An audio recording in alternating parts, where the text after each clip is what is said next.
How you doing? It's been what, a couple, 3 weeks since we've chatted. How's everything going up there in Airdrie, Eric?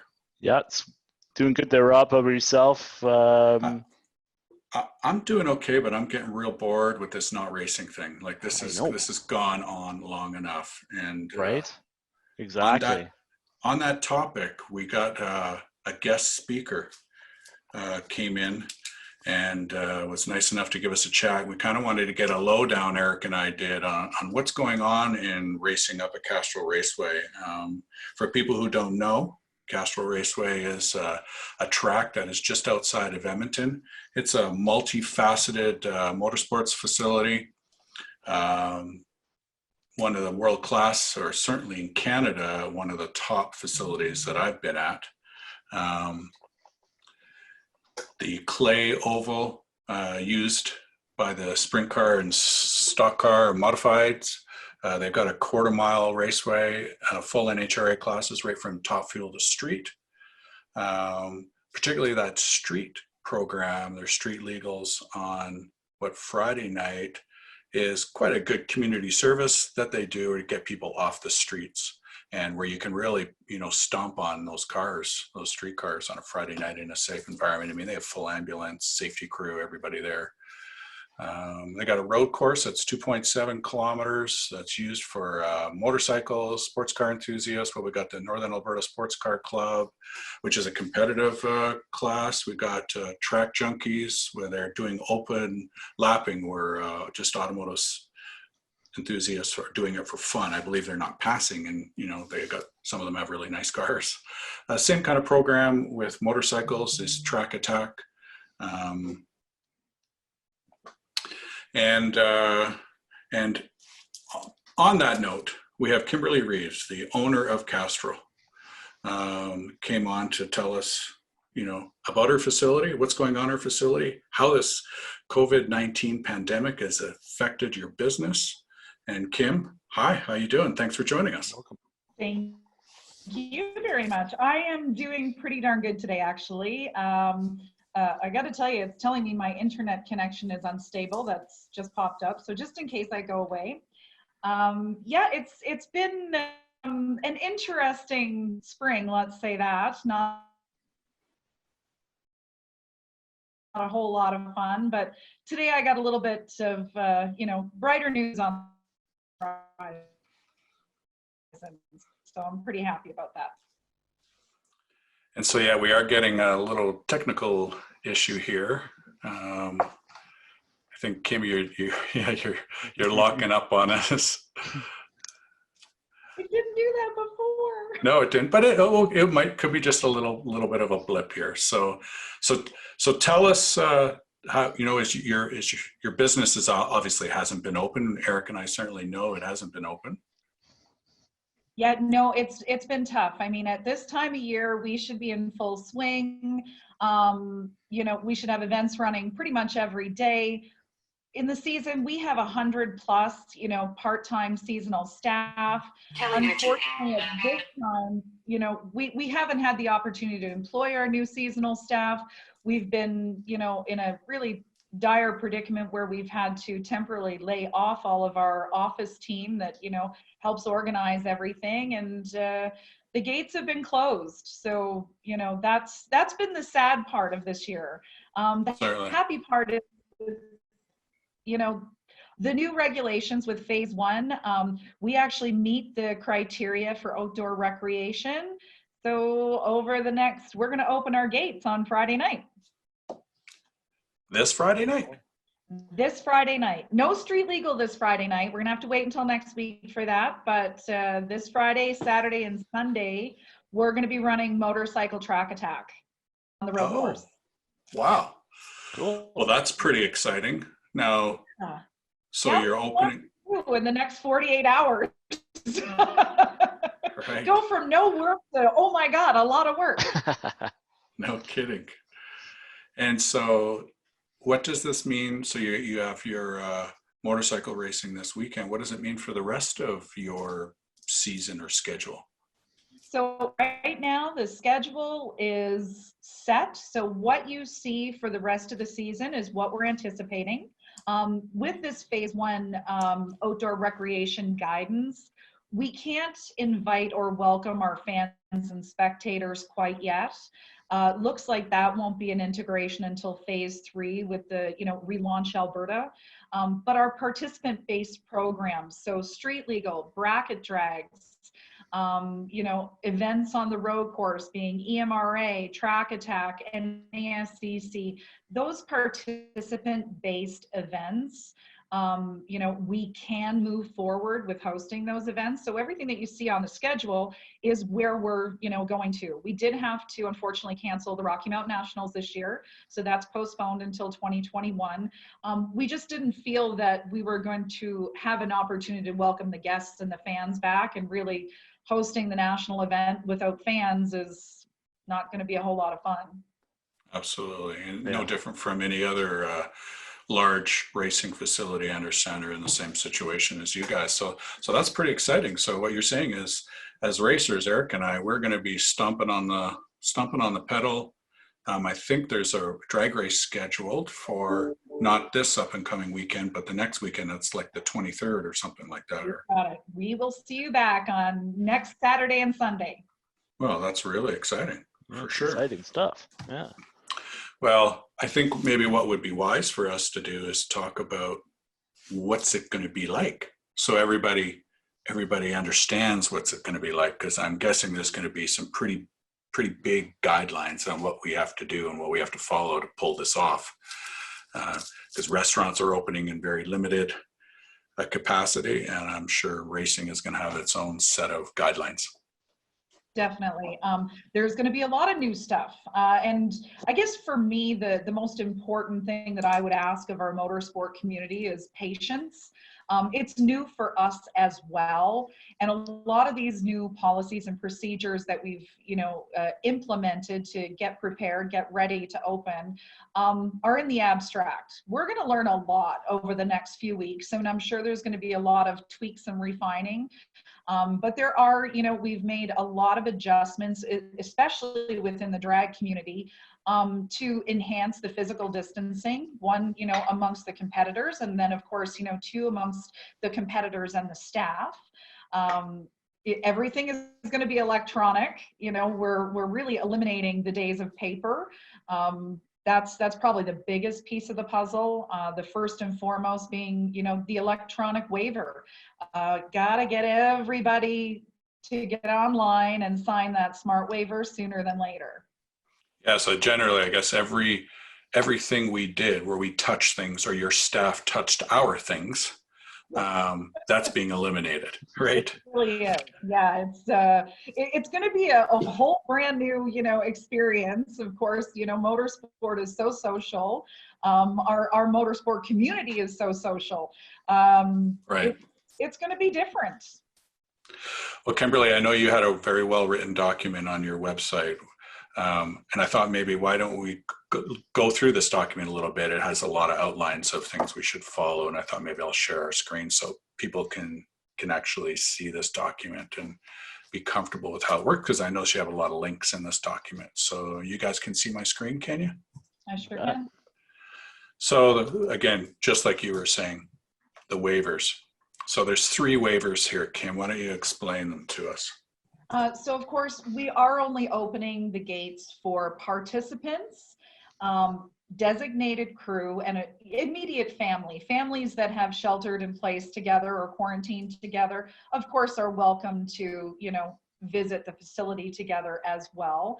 So everything is going to be based on that, coming in through the competitor entrances.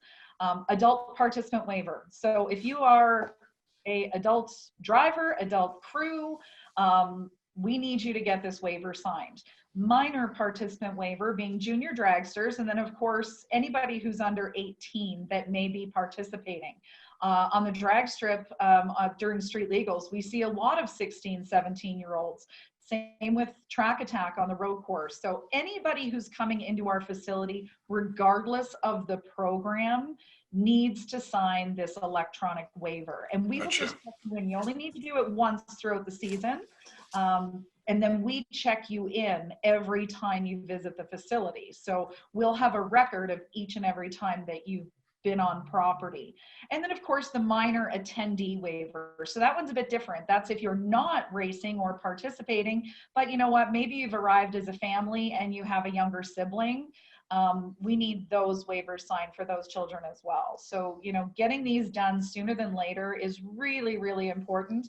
If the waiver isn't completed, there will be no entry to the facility permitted, and there will be no exceptions to that rule.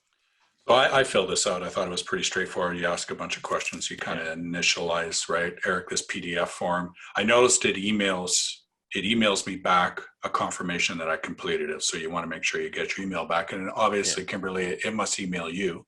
And you're going to have a list of everybody and who they were. We do. We'll have an electronic kiosk, basically a tablet. As you come in, we're going to ask you for your last name.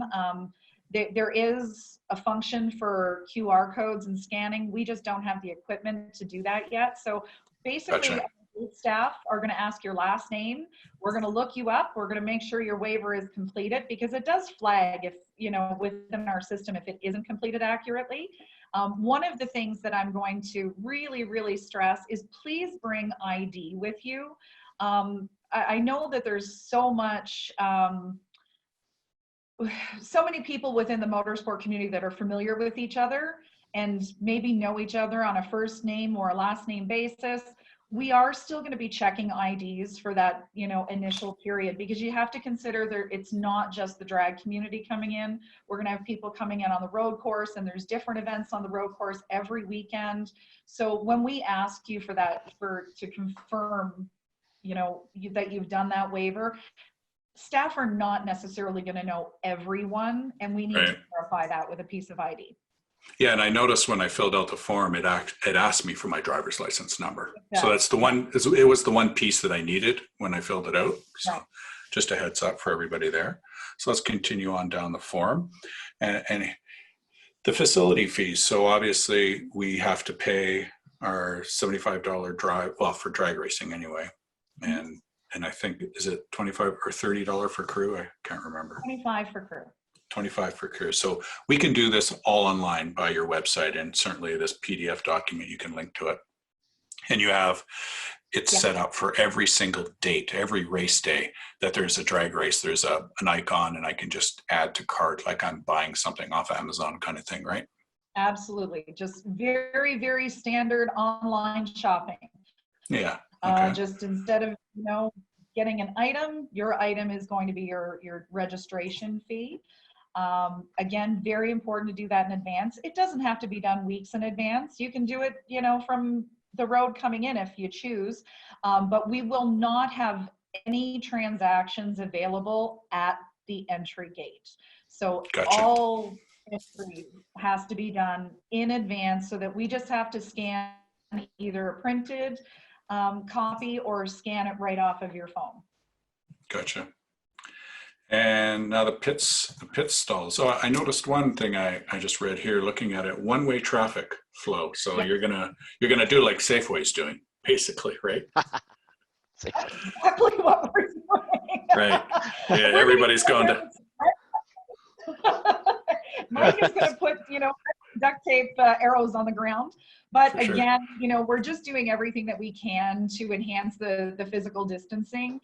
And especially when vehicles are being pushed, especially with dragsters, that happens often where you're pushing or pulling. And we just thought it'd be one more piece to the puzzle where we could enhance the social distancing is with one-way traffic. We'll see how that works. Yeah, actually, I think it's going to work better than how we had it before, because if everybody's going the same direction, it's much safer. I agree. Right? It's not as tight, you know, because people aren't going to pass somebody else who's going the same direction. But when you're going each way, it's more congested. Okay, good idea. The pit parking. So if you're in the pro pits, so that's up on the pavement, up closer to the starting line, you got to get there before 3 o'clock on Friday if you want to get there. If you want early. But you know, we have to dissuade the congestion and the lineups to come in. So Friday nights are about street legal. We have to give those participants priority. You know, so if you do have, and they don't use the pro pit area, you know, right, they no, never. they don't. You know, so if you can come in before 3 o'clock, great. But there'll be no latecomers or exceptions to that rule in the near future. I know that we do try to accommodate requests, and you know, I mean, not everybody's schedule is wonderful, and but we're going to have to be pretty rigorous on that to start. Sportsman pit will be designated on Friday evenings for the street legal competitors. Again, we're trying to enhance that overall physical distancing. So we're going to have those, they're parking staggered. They don't have designated pit spaces. So we're going to have somebody helping to park them, kind of like if you were going, you know, to Northlands and there's the guy in the orange, you know, waving kind of deal. So it is going to inhibit the opportunity for bracket racers to come into the sportsman pit prior to the end of that event. Yeah, and so, and we talked about this earlier, and it really stuck with me that you got to keep the sportsman people out of that area because you need all that room for those street racers, because then you're not going to be able to social distance them if they're stacked up against the side of my motorhome. Exactly. Right. And you know, it's about the safety of everyone. You know, street legal participants need that space, but you don't want strangers stumbling into your pit that may not be as familiar with the overall facility policies. Yeah. Street legal participants aren't out there every week. You know, they're not necessarily going to be as well versed as, you know, somebody who's been coming to our facility every weekend for a decade. And we want to make sure we, you know, do our best to accommodate them while maintaining that physical distancing, both for them and for our sportsman competitors. Right. So I know your street legals, your our pit spots are 20 by 45. You're saying you're going to stagger them 20 by 30. Yeah, that's kind of what, you know, we're anticipating is, you know, giving them that space. So that's about double the size of a standard vehicle. You know, so giving them that much room around and then stagger them out. And that'll fit, you know, what we're going to do with street legal. We're maxing the capacity at 150 participants to start. Okay. You know, we've had upwards of 250 to 300 competitors, especially on the nice nights. I don't want to start there. I'd like to grow into that, but I don't think if we don't put some restrictions on it to start, I think it could be a little bit frustrating for everyone, our staff, our guests, you know, you guys that are there all the time. You know, I want to try and make it so that this is efficient and fun. Right. Gotcha. Balance the two. Right. Oh, it'll be fun. Don't worry. we just got to get to our pit spot. The rest is going to be easy. Listen, I would love to have a bottle of champagne right now, and I was really thinking about it, except I got so much work to do now. Yeah, I bet you do. Is now off the table. So the other comment in here, you're treating your facility during this spacing thing that we got to do like a national event. Any extra vehicles coming in have to be in the spectator parking, and they got to walk in, and they got to walk down the road so that you don't have congestion going on.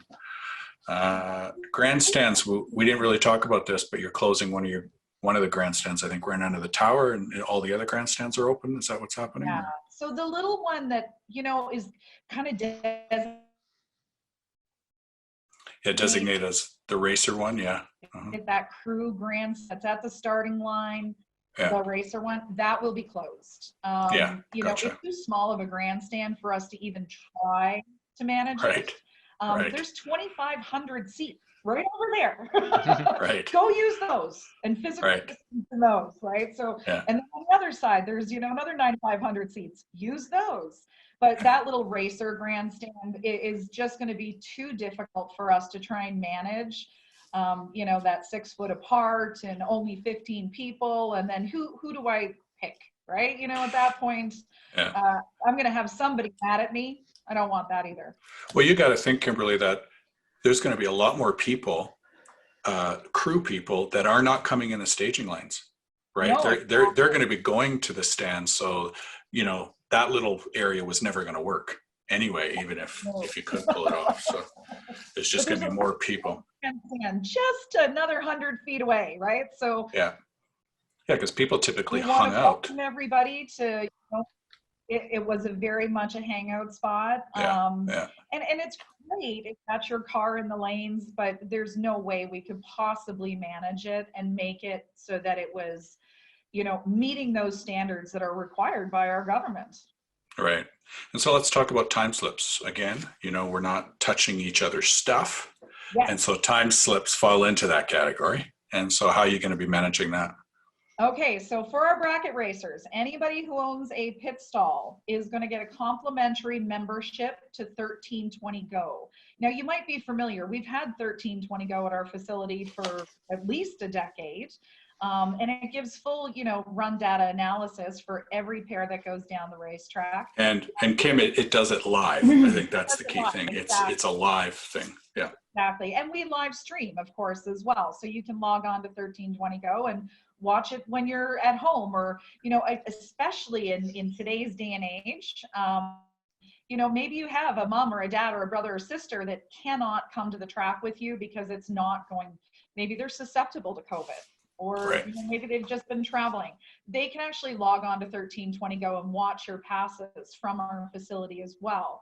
But with the plan to move forward without any physical contact, we're eliminating ET slips. ET slips will be no more for anyone. Right. You will need a 1320 Go membership if you want a history of that data. So we want to, as Castrol Raceway, do as much for our drag community as we can. So we want to purchase those for anybody that holds a pit stall. You just need to email me, Kimberly at castrolraceway.com. Right. It's on this sheet. Send it to 1320 Go for approval.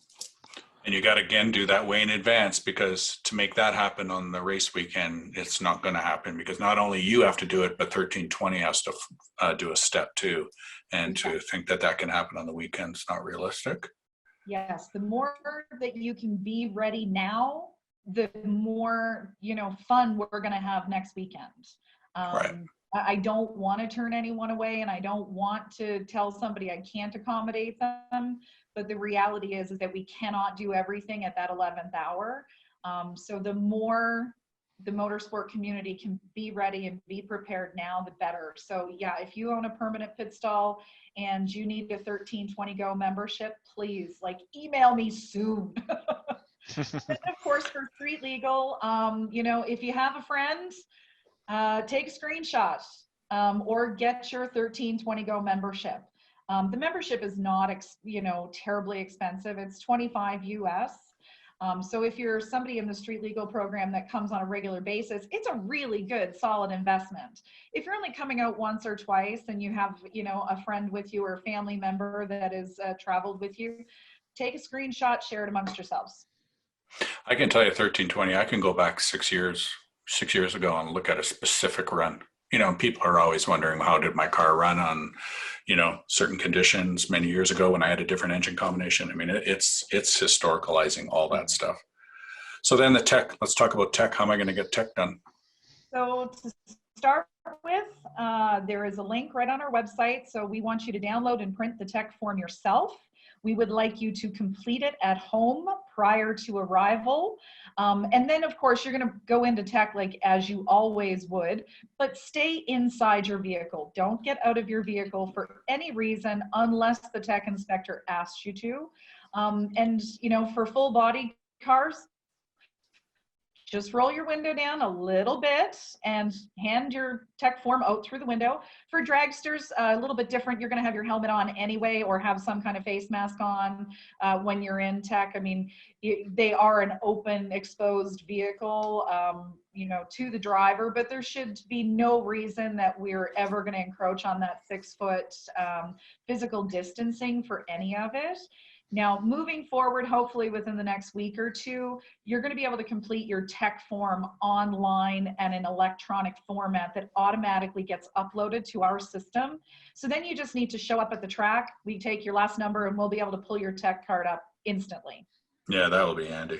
We're just not quite there technically yet. It takes a little while to create and turn this kind of new technology information around, and we're working on it. So tell us about food. How am I going to get a coffee and a breakfast sandwich? Okay, we're gonna have breakfast sandwiches and we're gonna have coffee, but you can't have your coffee in your own mug. So we are gonna open up the drag concession, which is our catering kitchen. There'll be no other concessions, so it'll be a very limited menu to start. You know, there's not gonna be any fountain pop. It's gonna have to be sealed, prepackaged. Even the menu itself, you know, the days of the taco in a bag are going to be suspended until further notice. You know, Darn it. be prepackaged. You know, condiments are going to be in the little packets. So onions, hot peppers, you know, pickles, all of those things that you could help yourself to previously are again going to be off the table until further notice. You know, we're going to have a splash guard up. So we're going to ask everybody to, you know, stand on the dots on the floor, just like at the grocery store, you know, place your order and let them know. Cooking as a drag is still going to be available. The menu is there, the link to it. So if you want to do end of race day takeout, the family style takeout, please bring that menu with you, complete it. We will not be providing the paper, but overall, Gotcha. it should be good. You know, yeah, you can't use your own coffee cup and you can't have fountain drinks, but we're going to have burgers and fries.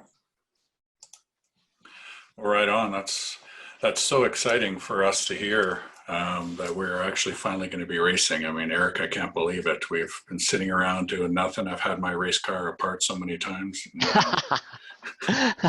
I think what Kim is saying is we can put down our paintbrushes. We're only supposed to open 13 days ago, but it feels like months and months ago. I think, you know, everybody's biting a bit to get back at it. And, you know, really, we're only 2 weeks behind our scheduled opening.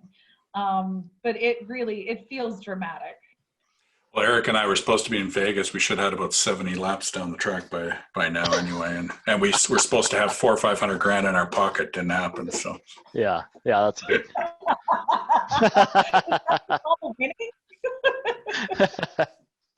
I love winning. Well, Eric, Kim, was there anything, either of you guys, any last comments you wanted to make before I end this? Pretty much covered everything. I just want to thank everyone. I mean, I've been working with so many different motorsport facilities to, you know, get things in place and get these new policies and parameters, you know, going so that we can open responsibly. You know, and thanks to all of our racers that have been there to support. I mean, I've got no negative feedback, zero. And I just love, you know, that we have a community that's, you know, tight knit that way. And again, kind of just going back, you know, as we open, we're going to be learning a lot ourselves. So, you know, thank you in advance for the patience that you're going to have with us. Well, I think it's going to be certainly important that we all take it seriously.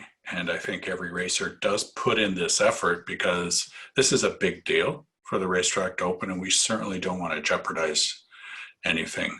And so people have to toe the line, and I think everybody's got to take it to heart here for sure. Well, keep it so that we all have a place to play. Yeah, absolutely. Because I can get through summer if I can go to the racetrack every weekend or get through this isolation thing. I can do that. And well, at least gentlemen, that was wonderful. Okay, well, thank you so much, Kimberly. And thanks for everything you guys are doing. Eric, any last words? Yeah, just I see that practice tree behind you. I think we got to get on it. We got a practice tree event tonight too. So yeah, I know I need to warm up big time. Perfect. We'll see you later on tonight then. Okay. Is that on Zoom as well? Yes, it is on Zoom. Absolutely. And we get quite a few entries now. I don't think this is running live because it kept saying preparing. I don't think it went live. So I'm just going to quickly cut this. Yeah. I'll cut this up and I'll get it posted within an hour here or so. Awesome. Thank you so much. Yeah. Thanks, Kim. Thanks, guys. Thanks, Kim. See ya. Guys, have a nice night. See See ya. you next weekend. Yeah, absolutely. Bye-bye. Bye-bye.